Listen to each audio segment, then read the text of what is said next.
8:30টার সময় লাইনে দাঁড়াইছে তেলের। আমার অরিজিনাল ফুয়েল কার্ড আছে, ডিসি স্যারের যেটা আমাদেরকে প্রদান করছে।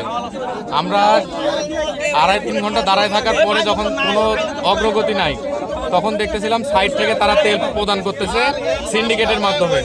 তখন যখন আমরা 4-5 জন বলতে গেছি, তখন পাম্পের সন্ত্রাসী বাহিনী স্ক্রু ড্রাইভার, বাঁশ এগুলা নিয়ে আমাকে আঘাত করছে, আমার মাথায় আঘাত করছে। কালার এক্সপার্ট এবং ডার্ক স্যাপ সমৃদ্ধ অরিক্স অ্যাডভান্স ডিটারজেন্ট পাউডার, আপনার লন্ড্রি এক্সপার্ট।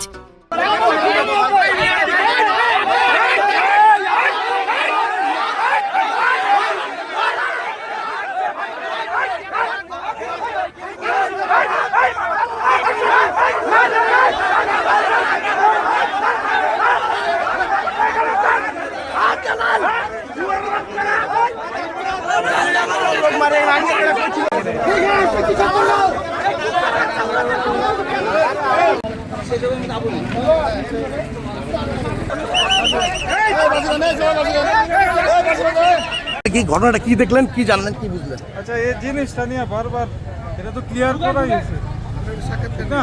না মানে কি ক্লিয়ার করছেন আপনারা? হ্যাঁ, কি ক্লিয়ার করলেন? আমাদের কাজ হলো যে রাস্তায় মানে জনগণের যাতে যান চলাচলে স্বাভাবিক হয়, ঠিক আছে? তা আমাদের যতটুকু কাজ আমরা এতটুকু করছি। রাস্তাটা কি আপনারা ক্লিয়ার করলেন? হ্যাঁ, আমরা পুলিশ এসে এটা ক্লিয়ার করলাম। আমাদের যে বিষয়টা এটা পাম্প কর্তৃপক্ষ বুঝবে। আমি কিন্তু আমাদের ক্যামেরা যেটা রেকর্ড হয়েছে যে পুলিশ রাস্তা ক্লিয়ার করলো আমরা দেখিনি।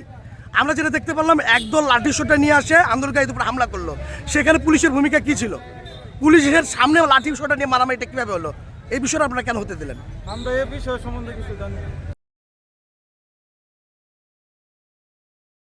কালার এক্সপার্ট এবং ডার্ক স্যাপ সমৃদ্ধ অরিক্স অ্যাডভান্স ডিটারজেন্ট পাউডার, আপনার লন্ড্রি এক্সপার্ট।